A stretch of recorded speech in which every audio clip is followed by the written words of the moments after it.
All right, guys, welcome back to the channel. Now, if you're struggling to hit a great forehand, if you're looking to improve your forehand, you might want to look at the first and last link in your coordination chain.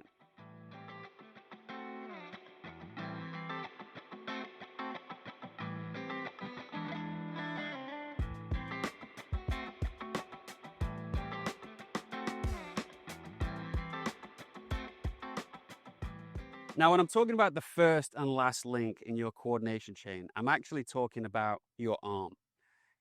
In reality, the first link in the chain is coming from your feet. That's where the coordination chain starts, and then all the energy moves up through the body, through the arm, and ultimately into the racket. But if we just talk about the arm, it's going to be the first link, your shoulder, and the last link, your index finger, that will dictate how efficiently and how smooth, how much power you get on your forehand. Now, to help us with this video, we're going to take a look at Drew's forehand. I've been helping him through my video analysis program, and if we take a look at his forehand, I think it is very typical of what I see day to day.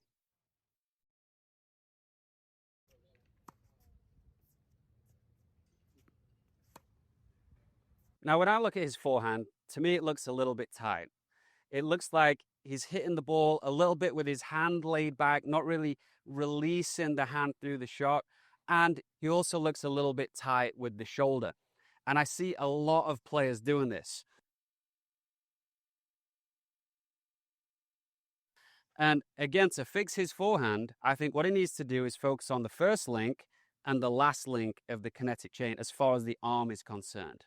When I'm doing shadow swings, quite often I'll put the racket to one side and I'll be doing it with my hand. You might have noticed other coaches doing this. As an interesting, side note here, if you ask someone to do a shadow swing who isn't a great tennis player, what they'll do is they'll pretend they're holding the racket. Just go and ask a random person to show me a shadow swing of the forehand, without the racket, and they'll pretend they're holding onto something. What a good tennis player will do is they'll do a shadow swing with their hand open. And the reason they do that is because the racket is an extension of the hand. And I think the way that Drew is hitting the forehand, he's sort of laying his hand back. It's almost like he's hitting the ball with the palm of his hand, and that's the shot.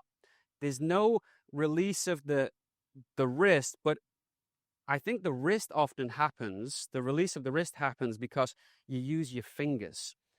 You got to use that index finger to release the racket and to rotate the racket around your body.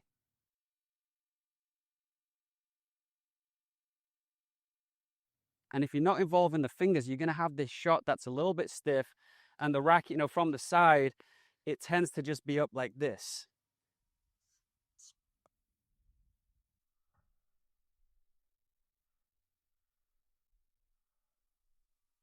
So you want to be able to use your hand a little bit, use your fingers to release the racket head through the strike and to move it around your body efficiently and a little bit quicker if you want to. Now, as I said, Drew's been sending me videos and I'm able to really sit down, zoom in and notice things that I probably wouldn't notice if I was on court with him. One of these things I was able to see is what his thumb and his index finger were doing.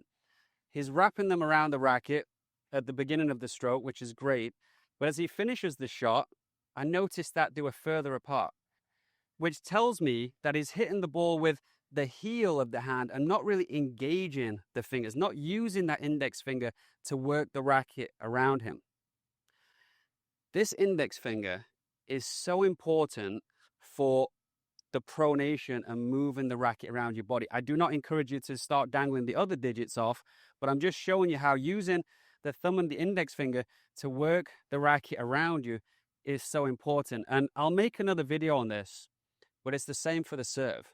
I keep seeing people lifting their index finger off when they're serving and, kind of coming through like this. And that index finger is so important for pulling the racket or working the racket around your body.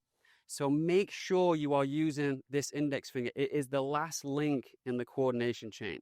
You need it. Now let's go back to the first link in the coordination chain as far as the arm goes, and that's going to be the shoulder. Drew does what a lot of players do, which is to tighten up the shoulder. It reduces the amount of moving parts there are because basically you're hitting the ball from the shoulder and you can kind of rotate your arm and it kind of looks like a pro forehand, but really the energy is stuck right here.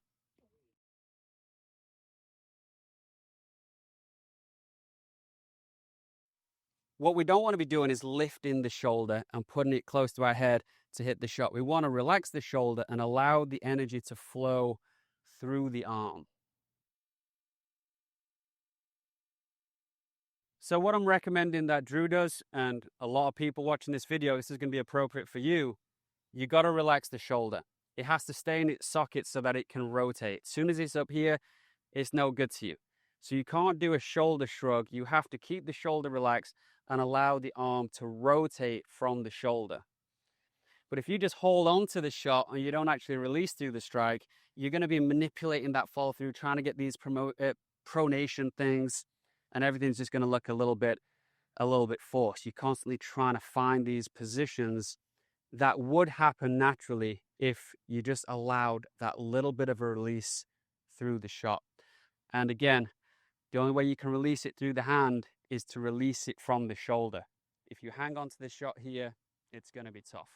So after I sent Drew my analysis, he responded with this video. As you can see, he's made some great progress, but I do have a few thoughts, and I'm going to make another video that I'll post next week where I help him to get a little bit more lag, and I think that's going to help him to be able to release the racket head even better through the strike. So you're almost setting it in place, laying your wrist back, and now trying to release it from there, which is quite tricky. I think there's an easy way for you to do this, and I'd like to see you experiment with this a little bit. What I'd like to see is, as you prepare for the shot, I want you to try and point the racket towards where you want the ball to go. You could do it higher, you could do a small swing doing this, could even do it in the service box, but I want you to trail the racket as you take it back. The string should face the side fence as you do that. It all depends on the grip, but it's going to face that way. Don't worry that the strings aren't facing the target quite as much. And we want to trail the racket, so it's always going to be playing catch up. We want the racket to be the last thing into the strike and the first thing out, the last thing to the party and the first thing to leave. If you guys want to work with me through my video analysis program, you can sign up for either an individual analysis or the unlimited program at tpatennis.com. Thanks for watching.